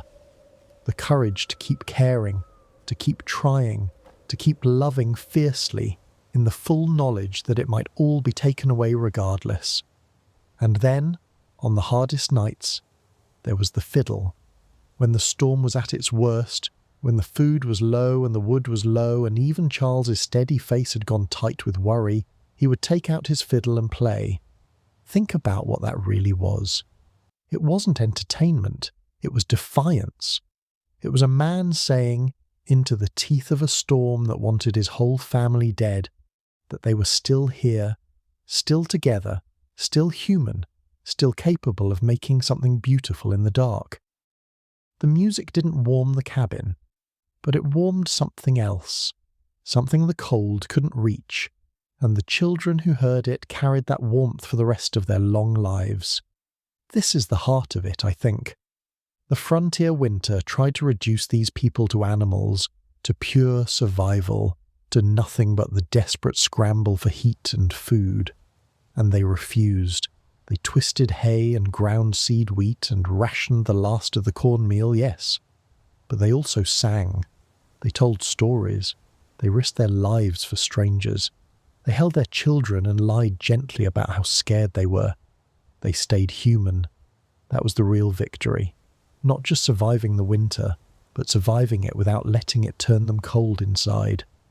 Not every family managed it. We have to be honest about that. Some cabins didn't keep their fires. Some families didn't have a Caroline holding the centre, or an Almanzo willing to drive into the storm. Some were simply unlucky, caught by a blizzard on the wrong day, or worn down by one loss too many. The winter did erase people. That was never an exaggeration. For every family that made it through singing, there were others whose stories ended in a cold cabin and a spring grave, and whose names we'll never know. That's the weight this story carries. The survival was real, but so was the cost, and the cost fell on people exactly as brave and as loving as the ones who lived. So when that Dakota winter finally broke, when the trains at last pushed through the melting drifts in the spring, and the town stumbled out into the sun, thin and hollow-eyed and alive, they understood something most of us never will. They knew exactly what it had cost to see another spring. They knew the taste of seed-wheat bread and the ache of a hay-fed fire. They knew which neighbours had risked their lives and which children hadn't made it. They knew in their bones that survival was never guaranteed and never free. And they carried that knowledge forward into the rest of their lives, into the country they were building. Which raises a question that reaches all the way from that frozen prairie into the world you and I live in right now. What happens to people who've learned, the hard way, exactly how thin the line is between safety and disaster? And what do they build once the winter finally lets them go? Set down the fiddle and the frozen prairie for a moment. Look around the room you're in right now. There's warmth coming from somewhere you probably can't even see. A vent, a radiator, a wall unit that hums along without a single thought from you. If it's dark, you touch something and light appeared. If you're hungry, there's food within a few steps, and more a short drive away, any hour of the day or night. You didn't twist hay to make that warmth. You didn't grind seed wheat in a coffee mill to make that bread. And here's the strange thing. Neither did anyone you know. We've built a world so smooth, so reliable, that the frontier winter feels like a story from another planet. But it isn't another planet. It's the same country, the very same ground. The plains where Caroline rationed cornmeal are covered now in highways and grain silos and towns with grocery stores and hospitals. The wilderness that swallowed whole families is crisscrossed with power lines and cell towers. We didn't move to a safer world. We built one, right on top of the one that killed them, and we built it, in large part, because of what they endured. Think about what actually changed between their winter and yours. They had no way to know a storm was coming until they saw it on the horizon. You get a warning on the glass in your pocket days ahead, down to the hour. They could freeze to death walking to their own barn. You adjust a number on a wall and the whole house grows warm. They watch children die of fevers that today a doctor would cure in an afternoon. Every one of those miracles was built by people who remembered, or whose parents remembered, exactly what it felt like to have none of them. What strikes me most is how completely we've forgotten the fear that drove all of it. Central heating wasn't invented by people who were comfortable. It was invented and demanded and paid for by generations who knew in their bones what cold could do. The weather service, the rural electric lines strung across the empty plains, The food preservation science, the modern medicine, all of it grew out of a deep, hard-won collective memory of loss. We live inside the answer to their suffering. We just don't remember the question anymore, and that forgetting has a cost of its own. Because here's the uncomfortable truth. The line between our warm, safe world and their frozen one is thinner than we like to believe. Ask anyone who's lived through a major blackout in a deep, cold snap. When the power grid fails in a modern winter storm, the miracle vanishes in an instant. The heat dies, the lights die, the pump that brings water dies, the stores empty in hours, and suddenly, people in the 21st century find themselves doing exactly what Caroline did. Burning whatever they can, huddling together for warmth, rationing food, waiting, in the dark, for a rescue that may be days away. We've seen it happen. A hard freeze hits a place that isn't ready. The grid buckles, and for a few terrifying days, a modern city gets a small, sharp taste of the frontier winter. People die in their own homes, in their own beds, of the cold, in cities full of every comfort money can buy. The difference between us and Caroline was never that we conquered the cold. We didn't. We just built a very elaborate machine to keep it at arm's length. And every so often, the machine stumbles, and we remember that the cold never actually left. It's still out there. It's always been out there, patient as ever, waiting for the warmth to fail. But the modern mirror runs deeper than storms and power grids. Think about how those families survived, at the very edge. It wasn't the lone hero, it was the neighbour who sold his seed wheat, the young men who drove into the storm for strangers, the whole scattered web of people who kept each other alive because there was no one else to do it.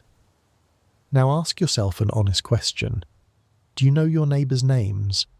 If the power went out for a week and the roads froze shut, who would you turn to? Who would turn to you? That's the trade we've quietly made, and almost no one talks about it. We bought safety and comfort and independence. We built a world where you never have to rely on the family 2 miles down the road, because the store and the utility and the hospital will provide. And in buying all that, we sold something too. We sold the deep daily need for one another that held those frontier families and those frontier towns together. We got our privacy and our separate rooms and our self-sufficiency, and we lost the web. Caroline was never lonely the way modern people are lonely, surrounded by millions and known by almost no one. She was isolated by distance. We're isolated by design. So the question the master storytellers always circle back to is this: what would we do differently? Or would we do anything differently at all? If a real winter came, the kind with no forecast and no rescue and no grid, would we rediscover the neighbour, the shared fire, the seed wheat given freely? I think some of us would. I think that decency is still in there, buried under the comfort, waiting. But I also think we'd be shocked at how much we've forgotten, how helpless our safety has made us. How few of us could twist hay or bank a fire or ration a winter's worth of food without a single trip to a store. Here's what I keep coming back to. Caroline and her family weren't weaker than us. In almost every way that mattered when things fell apart, they were stronger, more capable, more connected, more prepared to face a world that could turn deadly overnight. We're the ones who traded all that away for the miracle of never having to think about it. And most days, that's a wonderful trade. I wouldn't undo it, neither would you. But it's worth remembering quietly what it cost. And it's worth remembering that the safety we take for granted isn't the natural state of things. It's a fragile, borrowed peace, built by frightened, determined people, resting on machines that can fail. The frontier isn't as far behind us as we think. It's one bad storm, one long blackout, one broken supply line away. always. The cold that hunted Carolyn's cabin still circle our warm, bright cities, held back not by magic, but by a wall of engineering and cooperation that we mostly forget is even there. She would understand our world better than we'd expect. The question is whether we could survive hers. And that question, it turns out, isn't only about survival skills or power grids.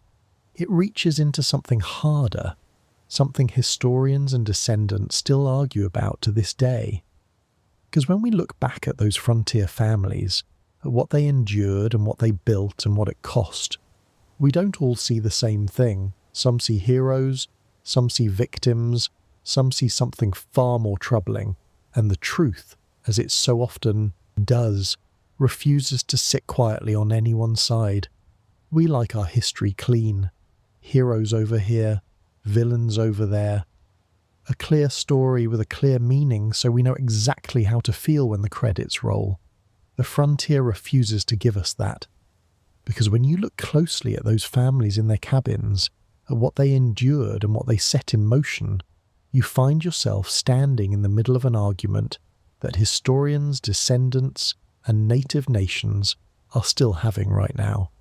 And there are no easy answers in it. Only hard, honest questions that good people disagree about.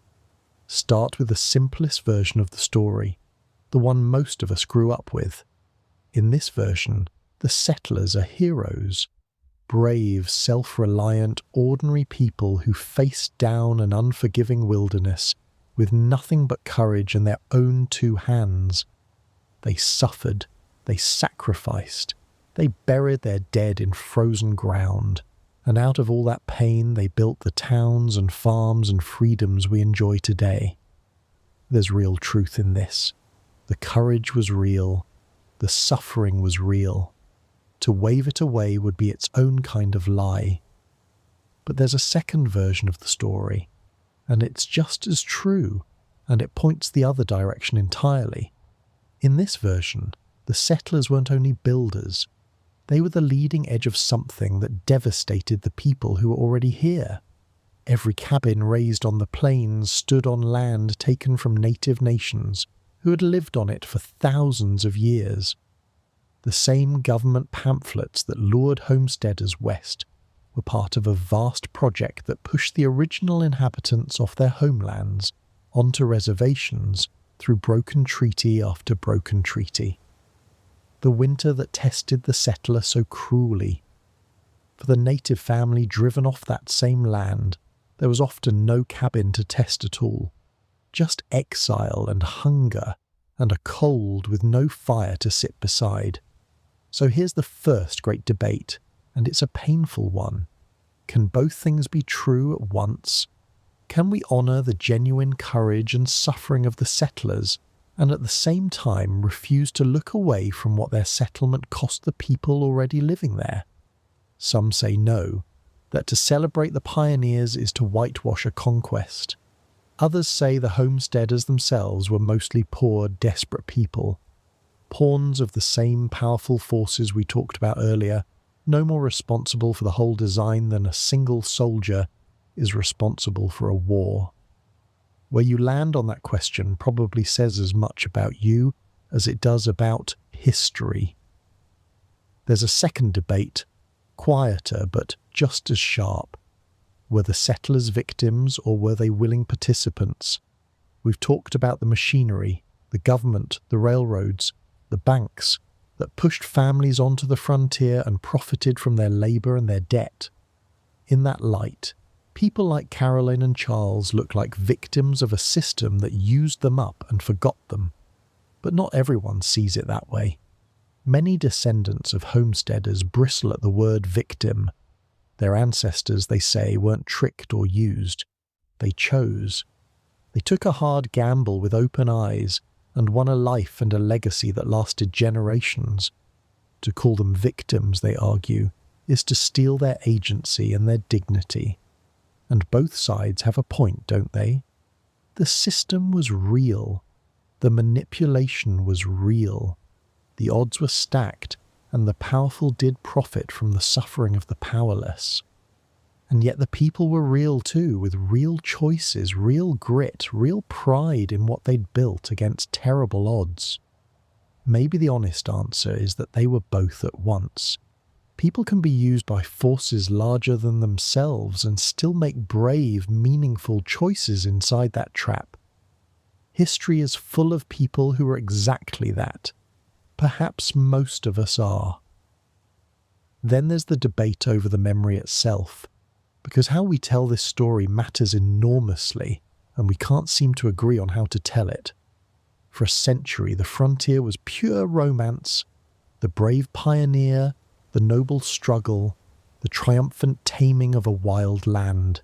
It was in the school books, the movies, the campaign speeches.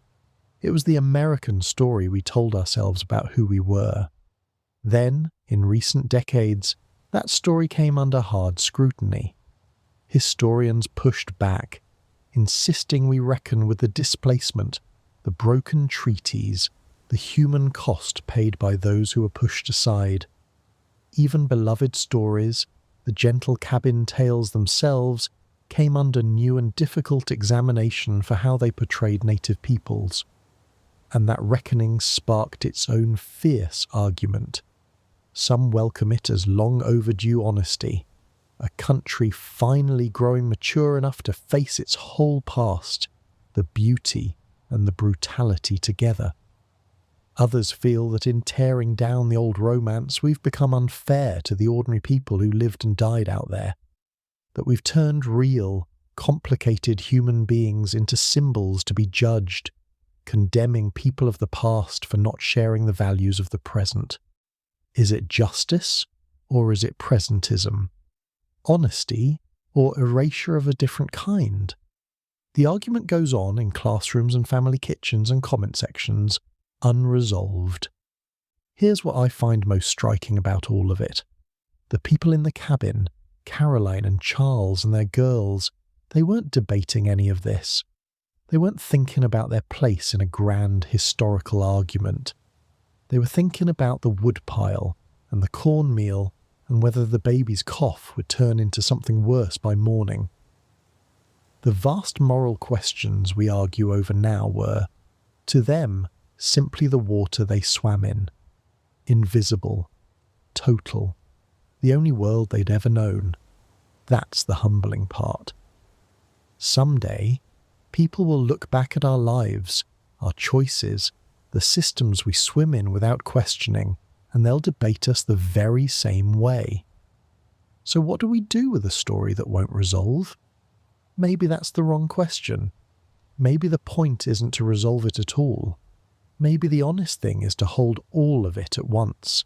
The courage and the cost, the building and the taking, the victim and the agent, the beauty of a father's fiddle in the storm, and the grief of a family driven from that same land with no fire to return to.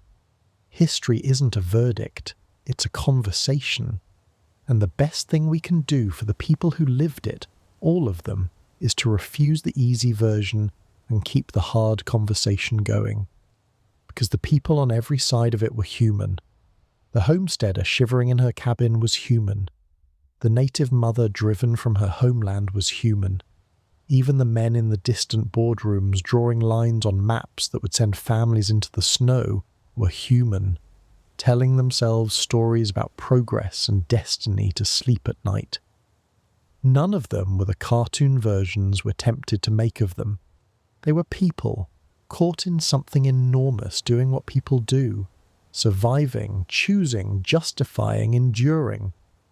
So I won't hand you a tidy conclusion because there isn't one, and anyone who offers you one is selling something. I'll leave you instead with the question that sits underneath all the others, the one you'll turn over long after this story ends. When we look back at those frozen cabins on the plains, what do we owe the people who lived in them? And what do we owe the people whose world they were built upon? Honour, judgment, grief, gratitude. Perhaps all of it at once, forever unresolved. But whatever the argument, one thing isn't in doubt. What those families set in motion out there on the frozen edge of the country did not stay out there. It didn't end when the last blizzard melted or the last homestead was proved up. It reached forward. It changed laws and built institutions and reshaped the entire country in ways that touch your life today, whether you know it or not. The frontier winter was an ending for some and a beginning for a nation. And the consequences of what happened in those cabins were only just getting started. The cabins are gone now, most of them anyway. A few survive, preserved behind ropes in state parks, or mouldering quietly in a forgotten corner of some family's back 40. The rest returned to the earth they were cut from, the logs rotting down into the soil, leaving nothing but a faint square depression in the grass where a family once fought a whole winter for their lives. But what happened inside those cabins never went away. It soaked into the country. It changed the laws, the land, the very shape of the nation, and you're living inside those changes right now, whether you've ever thought about it or not. Start with the land itself. The map of America, the one in your car, on your phone, in every schoolroom, was drawn in large part by the Homestead era. Those neat square counties across the Midwest and the plains, the grid of country roads that runs arrow straight for miles, the pattern of towns spaced out just far enough for a wagon to reach in a day, all of it comes from the way the land was surveyed and handed out to settlers. The Homestead Act and the laws around it carved the middle of the continent into a giant checkerboard. We still live on that checkerboard. We drive its lines every single day. And the numbers behind that transformation are staggering. Over the life of the Homestead Act, the government gave away around 270 million acres of land. That's roughly 10% of the entire United States, handed to ordinary families 160 acres at a time. Around 1.5 million homestead claims were finally proved up and granted. Historians estimate that something like 93 million Americans alive today, close to a third of the whole country, are descended from someone who claimed a piece of land under those laws.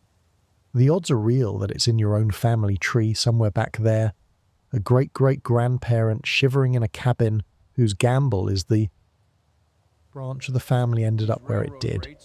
But the deepest consequences weren't written on maps, they were written in law, and in the slow, hard building of everything that would keep the next generation from suffering the way Carolyn's did. Because a country full of isolated, vulnerable farm families created problems that demanded answers. And out of those answers came institutions we now take completely for granted. Look at how the fight against the frontier winter shaped America. The farmers, scattered and struggling, discovered they were at the mercy of the very railroads and banks that had lured them west. Freight rates that ate their profits, loans that crushed them, prices set by distant markets they had no power over. So they organised. They formed movements, granges, alliances, and eventually a political force powerful enough to shake the whole country. The populist movement of the late 1800s grew directly out of the anger and desperation of frontier farmers who felt used and abandoned. Those farmers demanded regulation of the railroads. They demanded fairer credit. They demanded that government answer to ordinary people, not just to the powerful. Much of what they demanded eventually became law, and the reforms didn't stop there. The isolation that could kill a family, the sheer distance between them and any help, drove one of the great projects of the 20th century, connecting rural America to the modern world. Rural free delivery, bringing mail directly to far-flung farms. The long fight to string electric lines out to homes the private companies wouldn't bother with, finished only when the government stepped in during the 1930s with rural electrification, roads, telephones, eventually the whole infrastructure of a connected country. Every one of those was in part an answer to the frontier's central horror, the terror of being alone, out of reach, when disaster came. Even the way America feeds and protects its farmers today traces back to those cabins. The homesteaders learned, in the cruelest way, that a single family could be wiped out by one bad winter, one failed harvest, one collapse in prices they couldn't control. Out of that hard knowledge, over decades, came the whole apparatus of agricultural support: crop insurance, price supports, emergency relief for disasters, the county extension agents who brought science and advice to farmers, the weather service that warns them of the storms their ancestors never saw coming. We built a safety net, thread by thread, precisely because we remembered what happened to people who had none. And then there's the darker consequence, the one we have to name honestly. The same laws that gave land to homesteaders took it from someone else. The Homestead Act and the settlement it unleashed depended entirely on removing native nations from that land. Treaties were signed and broken. Peoples were forced onto reservations, their old ways of life shattered, their children later taken to distant schools meant to erase their culture. The land that made 93 million American family stories possible was land that had belonged, for thousands of years, to others. That, too, is a long-term consequence. It didn't end when the frontier closed. Its effect runs straight through to native communities today, in ways the country is still slowly, painfully trying to reckon with. So the ledger of the frontier winter is a strange and heavy thing. On one side, a nation built, a continent settled. A third of the country descended from those who endured it. Whole systems of protection and connection and law, born from the memory of that suffering.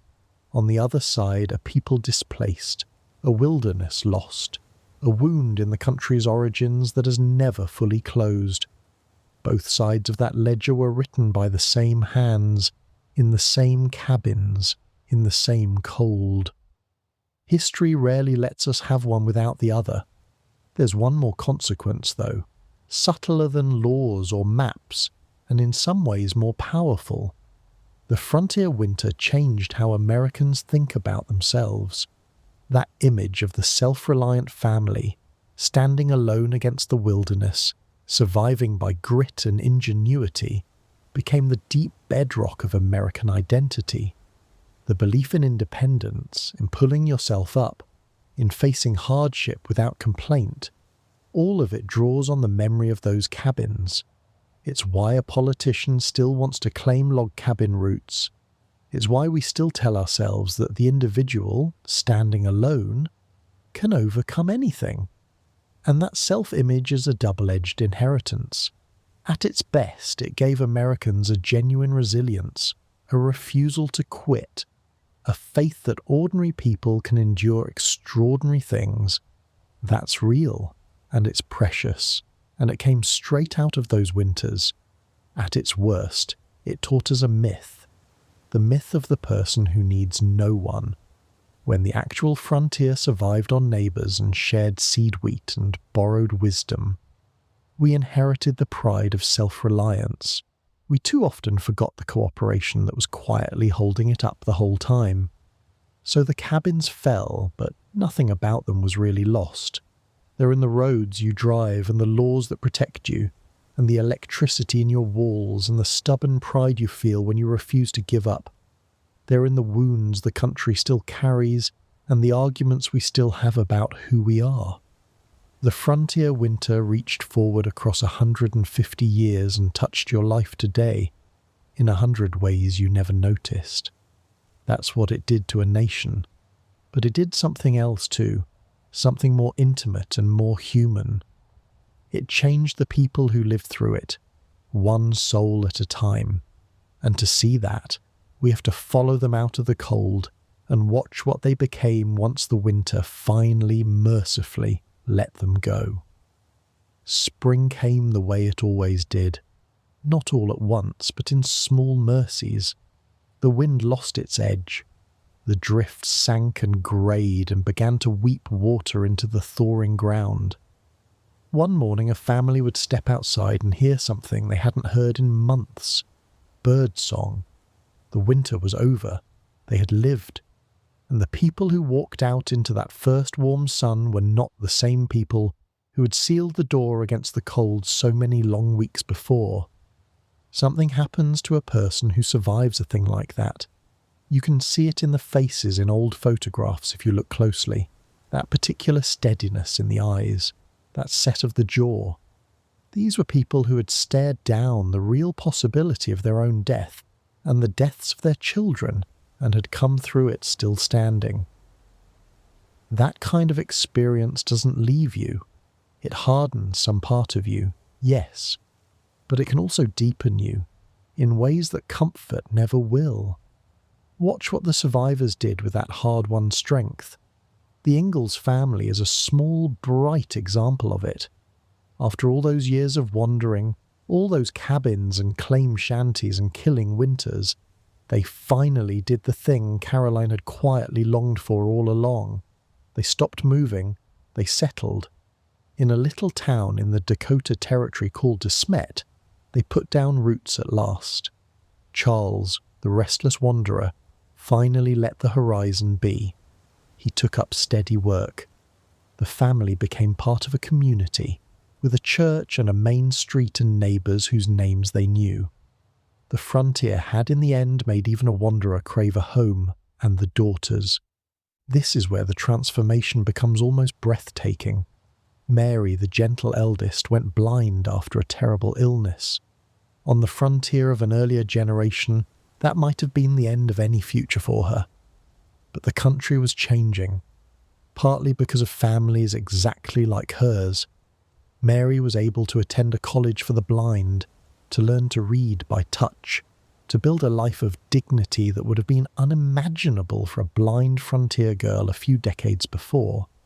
And Laura, the quick, stubborn, watchful one, became a schoolteacher and a farm wife, and endured her own hard seasons of loss and struggle in the years that followed. Then, as an old woman, she picked up a pen. Think about what that pen did. Laura Ingalls Wilder sat down, decades after those winters, and wrote them all down. The cabin, the cold, the fiddle in the storm, her mother's steady voice, her father's dreaming eyes. She turned the private survival of one ordinary family into a story that millions of people would carry in their hearts. That's a transformation almost too large to measure. The suffering wasn't wasted. It became memory, and memory, written down, became a kind of immortality. Carolyn, who did the quiet arithmetic of survival in the dark, is remembered now by more people than almost any general or president of her age. The Invisible Woman became in the end unforgettable, but the transformation ran deeper than one famous family. Whole communities were reshaped by what they'd endured together. A town that had nearly starved through a long winter, that had watched two young men risk their lives to bring in the wheat, that had shared its last handfuls of flour, came out the other side bound together in a way that comfortable places never quite understand. They had proof now that they could depend on each other when it truly mattered. That knowledge became the foundation of the churches they built, the schools they raised, the whole fabric of small-town life that would define the American heartland for generations. And the institutions changed too, learning the lessons the hard way, right alongside the people. Each disaster taught the country something. A brutal winter, a killer blizzard, a famine on the plains. Each one left behind survivors who demanded that it never happen so helplessly again. Out of those demands came the slow building of everything we talked about. The warnings, the relief, the connection, the safety net. The nation itself was going through a transformation arc, growing up, learning from its own wounds, becoming a little more capable each time of protecting its people from the thing that had nearly destroyed them. There's a deeper shift here too in the American soul. Before the frontier, the American story was still mostly an eastern one. Cities on the coast, ships and trade and the old ties back to Europe. The winters on the plains helped forge a different kind of American identity. Tougher, more inward-looking. prouder of endurance than of elegance, a people who measured a person not by their birth or their manners, but by whether they could be counted on when the storm came. That frontier character, for better and for worse, became a huge part of how America sees itself to this day. The quiet toughness, the suspicion of anyone who hasn't been tested, the deep, almost sacred respect for the person who simply refuses to quit. But here's the part of the transformation that moves me most. It's what the survivors chose to remember. They had every reason to recall those years as pure misery. The cold, the hunger, the fear, the graves. And some of that darkness surely stayed with them in ways they didn't speak of. Yet when they told the stories, when the old ones gathered the children close and remembered, the fear was rarely at the centre. What they remembered was the fiddle, the family packed warm in one bed, the taste of bread after a hungry week, the neighbour who came through the snow, the feeling strange and precious of being needed and loved and utterly essential to the people around them. That's the alchemy of it. Somehow these people took the very worst experiences of their lives and transformed them, in memory, into their most treasured ones. Not by lying about the hardship, by understanding from the inside that the hardship and the love were the same thing, that they had been that close, that dependent, that fiercely bound to one another precisely because the danger was so real. You can't manufacture that kind of closeness and comfort. It only comes when everything's on the line and you find out that the people beside you will not let go of your hand. And so the survivors carried something forward that we're still reaching back for, a kind of gratitude that comes only after you've nearly lost everything. A clarity about what actually matters, burned into them by the cold, family, community, warmth, bread, the simple, staggering miracle of waking up alive on a spring morning with the people you love still breathing beside you. They spent the rest of their lives, many of them, quietly astonished by comforts we don't even notice. A warm room, a full plate, a safe night's sleep. To them, these weren't ordinary. They were everything. The people who walked out of those winters were transformed into something our world rarely produces anymore. People who knew, all the way down, exactly what they had, because they'd come within a breath of losing it. That's the arc. From terror to gratitude, from survival to meaning, from an anonymous family in a frozen cabin to a story that outlived them by a century and taught millions of strangers what it costs and what it's worth to keep the fire burning through the night. And buried inside that transformation is something they understood that we've very nearly forgotten. A piece of hard-won wisdom, paid for in the coldest currency there is, and waiting quietly in their story for anyone willing to hear it. I keep coming back to one strange, stubborn fact. The people who had the least were often the ones who felt they had the most. By every measure we'd use today, Caroline and her family were poor, cold, in constant danger. They owned almost nothing. They lived one bad storm away from ruin. And the child who grew up inside all that spent her whole life trying to capture how rich it had felt. That's not a contradiction to explain away. It's a clue. And if we sit with it quietly enough, it opens a door onto something we've badly misplaced. Here's the discovery hiding inside their story. We've spent 100 years assuming that comfort and happiness are the same thing. That if we could just get warm enough, safe enough, full enough, free enough of hardship, we'd finally be content. So we built a world that delivers exactly that. Warmth at the touch of a button. Food without effort. Safety our ancestors couldn't have dreamed of. And somehow, in the middle of all that comfort, people report feeling lonelier, more anxious, more adrift than ever.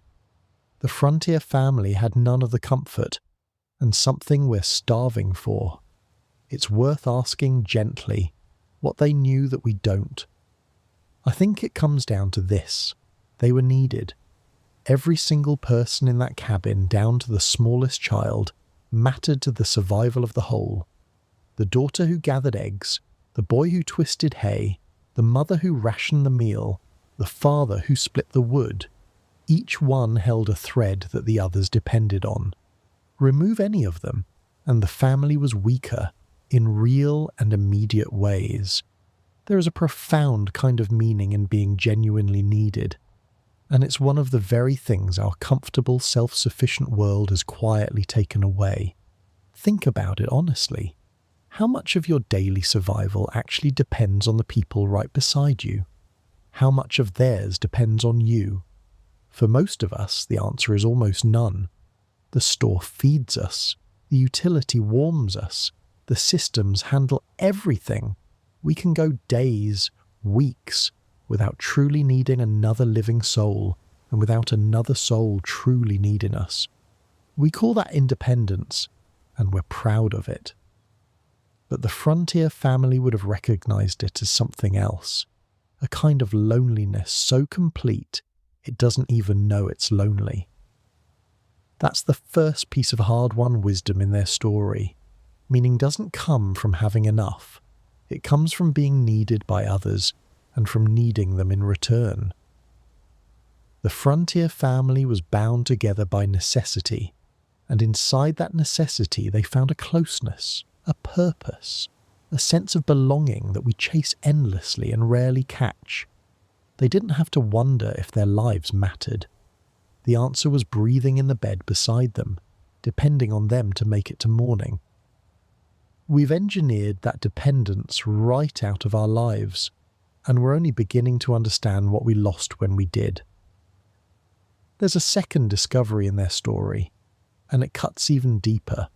They understood that hardship and meaning are woven from the same thread. We treat all discomfort as a problem to be solved, all struggle as something to be eliminated, and where we can, we're right to. No one should freeze. No child should starve. But the frontier family knew something we resist, that the very hardship they endured was what made everything precious. The cold made the fire holy. The hunger made the bread a gift. The danger made the love fierce. Strip away all struggle, and you don't just remove the pain. You remove the thing that made the joy mean anything at all. That's why the survivors remembered those years the way they did. Not because they were masochists who missed the suffering, but because they discovered the hard way that a life with everything on the line is a life fully felt. Every meal, every warm night, every dawn was charged with a significance that ease can never provide. They lived close to the edge, and so they lived close to the marrow of things. We live far from the edge, safe and warm, and sometimes we can't feel our own lives at all. Now, I want to be careful here. The wisdom isn't go seek out suffering. It isn't romanticize poverty or wish away the miracles that keep our children alive. That would be foolish and cruel to the people who actually froze. The wisdom is subtler than that. It's this. In a world that has removed almost all necessary hardship, we have to consciously choose the things that hardship used to give us for free. The closeness, the being needed, the gratitude, the presence, because they no longer come automatically. We have to reach for them on purpose, or we'll live our whole comfortable lives without ever knowing they're missing. How would that even look? It looks like choosing to need people you don't strictly have to need. Building the web of neighbours and family and friends that the store and the grid have made technically optional. It looks like letting yourself be depended on, being the one who shows up in the storm, even when there's no storm, even when it would be easier to stay warm and separate and alone. It looks like practicing gratitude for the warm room and the full plate, on purpose, the way the survivors felt it without having to try. It looks like remembering, deliberately, how thin the line really is, so that the ordinary miracle of an ordinary day stops feeling ordinary. Because here's the quiet truth underneath all of it. You're only one generation removed, maybe 2 or 3, from people who would weep with gratitude for the life you find unremarkable, the warmth you don't notice, the food you don't think about, the safe night's sleep, the healthy child, the door that keeps the cold out without any effort from you at all. Everything Caroline prayed for on those long dark nights you already have. The only question is whether you can learn to see it before some hard winter of your own arrives to teach you the way it taught her. That's the gift the Frontier family left behind, folded quietly into their story, not a lesson to be memorized, a recognition to be felt. They discovered, in the coldest place imaginable, that the warmest things in life, love, purpose, gratitude, belonging, don't come from having more. They come from needing and being needed, from struggling alongside people you die for, from understanding exactly precious and precarious it all is. They learned it because they had to. We have the strange, difficult privilege of learning it before we have to. And maybe that's the deepest wisdom of all. The people in that cabin didn't survive the winter and then find meaning afterward, once they were safe. They found the meaning inside the winter, in the fiddle playing against the storm, in the family breathing together in the dark, in the simple, defiant act of keeping the fire alive for one more night, for the people they loved. The meaning was never on the far side of the hardship. It was there, all along, in the middle of it. So the fire they kept burning through those long nights was never only about staying warm. It was about staying human, staying together, staying grateful, staying present to a life that could end at any moment and was therefore infinitely worth living. That fire is still burning in a way in every one of us who carries their blood, and in every one of us who simply hears their story and feels something stir. The question the Frontier leaves us with isn't whether we could survive their winter. It's whether, in all our warmth and comfort and safety, we've quietly let our own fire burn down to embers and forgotten what it was ever for. Let me ask you something, quietly. When you think of America, really think of it. What's the picture that rises up? For an awful lot of us, it isn't a city skyline or a founding document. It's something older and lonelier, a small house on an empty plain, a family standing together against a hard sky, a light in a window, far from anywhere, refusing to go out. That image lives somewhere deep in us, and it got there because of the people we've been sitting with tonight. We became who we are, in part, inside those cabins. Not all of us descend from homesteaders, of course. America is a vast weaving of countless different stories, arrivals and struggles, and many of those stories are not this one. Some are its opposite. We have to hold that honestly. But the Frontier cabin became a shared myth, a story the whole country adopted, whether it was in our blood or not. It became a way America explained itself to itself, and the values it taught us are still the water we swim in, so total that we mistake them for simple human nature. Consider how much of the American character traces back to that cold, the deep belief that a person should stand on their own 2 feet, the pride in enduring hardship without complaint, the suspicion of anything handed to you too easily, the conviction that where you started doesn't have to be where you end up, the idea that an ordinary family with nothing but grit in each other can build a whole world from scratch. These aren't universal human beliefs. Other cultures organize themselves around other stories. These particular ideas are ours, and they were forged in large part in the winters we've been describing. But here's where I want us to be honest with ourselves. We remembered half the story and we forgot the other half. We kept the part about the rugged individual standing alone. We built a whole national identity around self-reliance, around the person who needs no one, who conquers the wilderness by sheer force of will, and we quietly let go of the truer part, the part about the neighbour who sold his seed wheat, the barn raised by 20 hands in a single day, the wisdom borrowed from people who came before, the web of mutual need that was actually holding every one of those lonely cabins up. We inherited the myth of the lone survivor. We lost the memory of the community that made survival possible. And I think we're paying for that, forgetting, right now, in ways we don't quite name. We built the most independent society in human history, a place where you can live your whole life without ever truly needing your neighbour. And we're discovering slowly and painfully that a nation of self-sufficient strangers can be an achingly lonely place. We got the self-reliance the frontier taught us.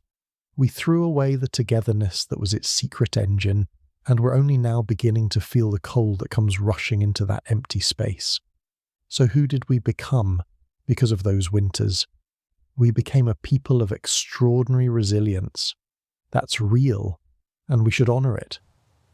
When disaster strikes, something old and stubborn wakes up in Americans, a refusal to lie down, a rolling up of sleeves, a determination to rebuild. That comes straight from the cabin. It's in the marrow. We became a people who believe in second chances, in reinvention, in the horizon. That restlessness that pulled Charles ever westward is still in us, for better and worse. The belief that a fresh start is always possible somewhere. And we became a people haunted, whether we admit it or not, by what our arrival cost others. That too is part of the collective identity now, the unfinished reckoning, the knowledge that the light in one window meant darkness for another. I think that's the fuller picture of who we are, not the cartoon of the triumphant pioneer, and not the opposite cartoon either, the one that sees only conquest and erases the genuine courage. We're the descendants, real or adopted, of people who are brave and struggling and flawed and enduring all at once. People who built something remarkable and paid a terrible price for it, and made others pay a price too. To be an American, in the deeper sense, is to inherit all of that, the pride and the wound together. You don't get to keep only the half that flatters you. And here's the intimate part, the part I want you to sit with. You are in this story right now. Not as a spectator, but as an heir. Whatever brought your particular family to this country, whenever it happened, you've stepped into a story already in progress, shaped by those cabins and those winters and those choices, the values you absorbed without knowing it, the freedoms you enjoy, the unresolved debts the country still carries. You're a link in a chain that runs straight back to a family shivering around a fire on the frozen plains. And the chain runs forward too, past you, into hands not yet born. So the question the frontier finally asks isn't really about them. It's about us, about you. Those families kept a fire alive through the dark so that someone down the line, someone they'd never meet, could live in the warmth. That someone is you. You are the future they were suffering for.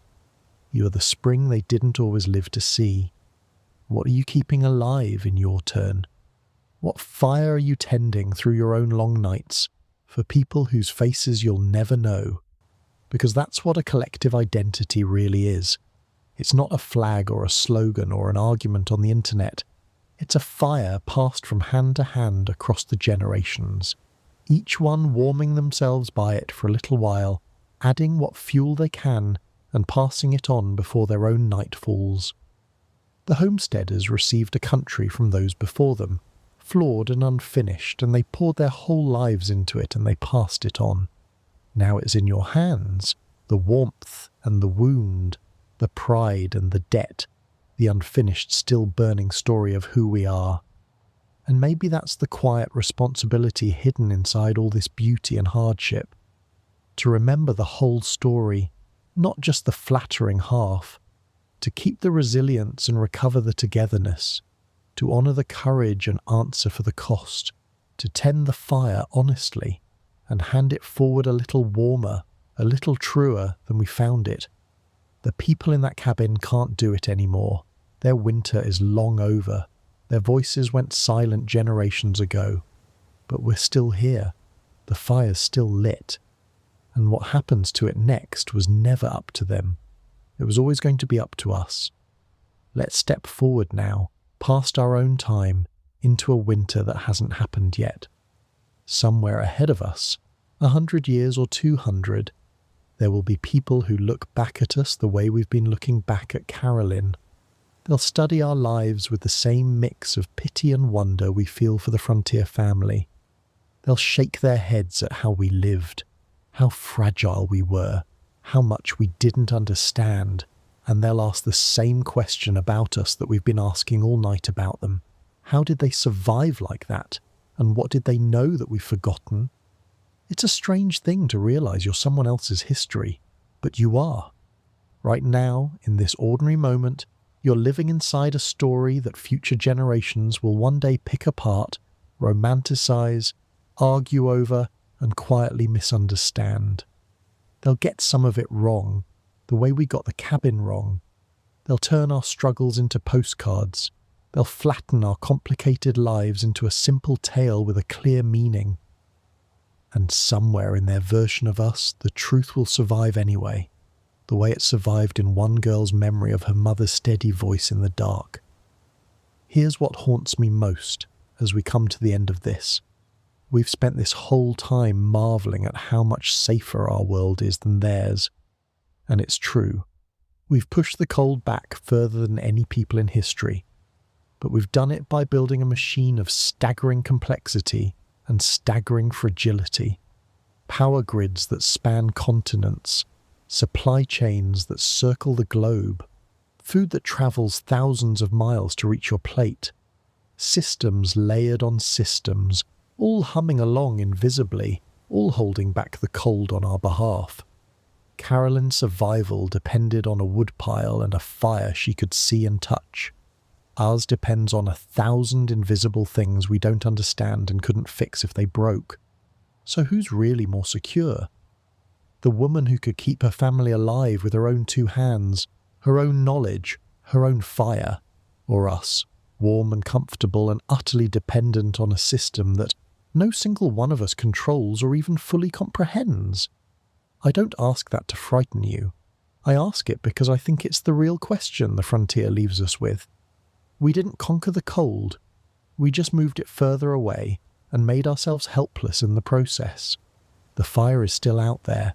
We simply handed the keeping of it to strangers and machines, and that's the future shock hiding in this old, gentle story. Every civilization believes it has finally escaped the wilderness.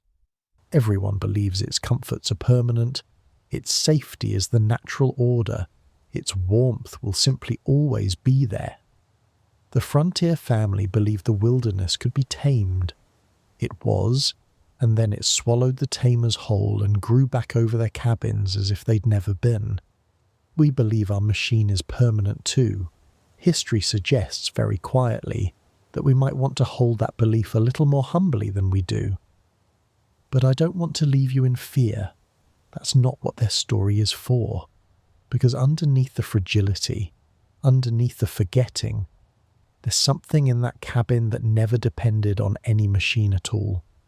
Something no grid can supply and no blackout can take away. It was there in the fiddle playing against the storm.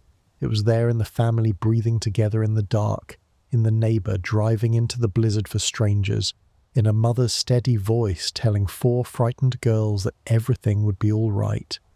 It was love and courage and presence, the most human things, the oldest things, the things that were keeping people alive long before there were grids to fail and will still be keeping them alive long after ours are dust. That's what actually survives. Not the cabins. They rotted back into the earth. Not the systems. Those will change beyond recognition, or fall, the way all systems eventually do. What survives is the thing that passed between those people in the dark. The willingness to keep the fire burning for someone else. the refusal to let go of a hand in the cold. It survived 150 years to reach you tonight, carried in one girl's stubborn memory. And it'll survive whatever comes next too, as long as there are people willing to carry it. So here we are, you and I, at the end of the story. Warm, most likely. Safe, for now. Comfortable in a way Caroline couldn't have imagined in her wildest dreams. Living on land that her generation settled. Protected by systems her suffering helped build. Heirs to a fire that's been passed from freezing hand to freezing hand across the centuries, all the way down to the warm and steady one holding your own life right now. You didn't earn that fire.